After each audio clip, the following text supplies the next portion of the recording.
नमस्कार साथियों, इस वीडियो में मैं आपको ये बताना चाहूँगा कि कौन सी फिंगर अर्थात कौन सी उंगली में हमें कौन सा रत्न पहनना चाहिए। अक्सर लोग रत्नों को पहनने में गलत उंगली का चुनाव कर लेते हैं और इस प्रकार वो रत्न उन्हें लाभ देने की बजाय नुकसान देने लगता है। उदाहरण के लिए सबसे पहले हम नीलम की बात करते हैं। जो नीलम रत्न है हम सभी जानते हैं, ये शनि ग्रह को रिप्रेजेंट करता है। ये शनि ग्रह को रिप्रेजेंट करता है।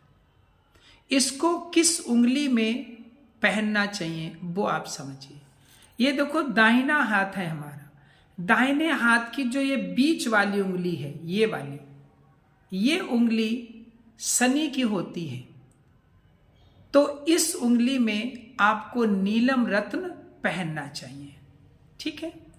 दूसरा पॉइंट, अब अगर हम बात करें गोमित की, तो जैसा कि हमने पिछले वीडियो में बताया था कि गोमित भी इसी उंगली में पहना जाता है, लेकिन थोड़ा सा डिफरेंस ये है कि शनि को जो रिप्रेजेंट करता है अर्थात जो नीलम रिप्रेजेंट करता है, उसे दाहिने हाथ की बीच की उंगली में पहना जाता है और जो गोमित है उसे बाएं हाथ की बीच की उंगली में पहना जाता है।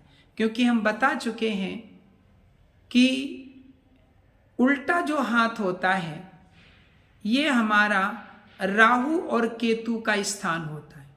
राहु और केतु से संबंधित जितने भी रत्न हैं वो सब उल्टे हाथ में ही पहने जाते हैं।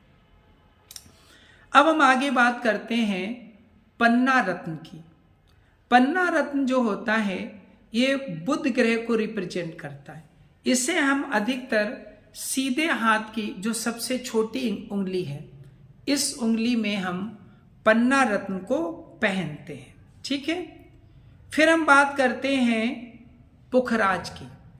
जो पुखराज होता है ये बृहस्पति ग्रह को रिप्रेजेंट करता है और हमारे सीधे हाथ में जो ये पहली उंगली होती है, ये फर्स्ट वाली, ये बृहस्पति देव का स्थान होता है। तो पुखराज को हमेशा इसी उंगली में ही पहना जाता है। ठीक है। अब बात करते हैं हम मूंगा की। देखो मूंगा जो होता है ये मंगल ग्रह का प्रतिनिधित्व करता है या मंगल ग्रह को रिप्रेजेंट करता है। मंगल हमारी हथेली में दो होते हैं, एक उच्च मंगल, एक जो होता है वो लोअर मंगल कहते हैं जिसको। तो ये हमारा, या तो आप इस बृहस्पति वाली उंगली में पहन सकते हैं या फिर ये सूर्य वाली उंगली में पहन सकते हैं। ठीक है। अब हम बात करते हैं कुछ मेटल्स की, कुछ धातुओं की। जैसे हमने देखा है कि लोग अपने पांचों उंगलियों में इन्हें अंगूठे को सम्मिलित करके गोल्ड पहने रहते हैं। ये ठीक नहीं है, क्योंकि गोल्ड जो होता है वो केवल हमें केवल मुख्य रूप से दो उंगलियों में पहनना चाहिए। एक तो ये बृहस्पति की उंगली, एक ये वाली उंगली जो रिंग फिंगर कहलाती, ये जो है ये हमारा सूर्य का स्थान होता है। इसमें यानी बृहस्पति और सूर्य, इन दो उंगलियों में आप जो हैं ज्यादातर गोल्ड पहनने की कोशिश करिए। बीच की उंगली में यानी ये जो शनि देव का स्थान है, इसमें कभी भी गोल्ड नहीं पहनिए, क्योंकि अगर आप इसमें गोल्ड पहनेंगे तो ये आपके लिए नुकसानदेह होगा। उसका रीजन ये है क्योंकि गोल्ड जो है ये सूर्य से रिलेटेड है और शनि देव और सूर्य देव ये एक दूसरे के विरोधी हैं।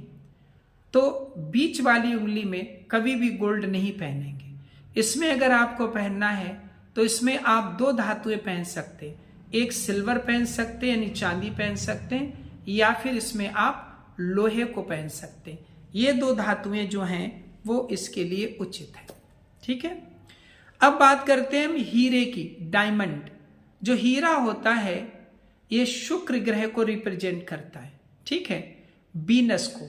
तो इसे आप ये बृहस्पति वाली उंगली, ये फर्स्ट जो उंगली है, इसमें आप हीरे को पहन सकते हैं। ठीक है, क्योंकि इसके नीचे बृहस्पति का स्थान है और उसके नीचे जब हम पहुंचते हैं तो ये जो इस तरह का ये बना, ये शुक्र का स्थान होता है। ठीक है, चंद्रमा से रिलेटेड जो भी हमारे ग्रह, जो भी हमारे रत्न होते हैं जैसे मोती वगैरह है, वो हमारी लास्ट उंगली में पहना जाता है, क्योंकि ये बुध है, बुध के नीचे जो होते हैं ये नीचे का स्थान, ये चंद्रमा का स्थान होता है। तो साथियों, इस वीडियो में मैंने आपको कुछ जानकारी दी, उम्मीद है कि आपको पसंद आई होगी। थैंक यू, धन्यवाद।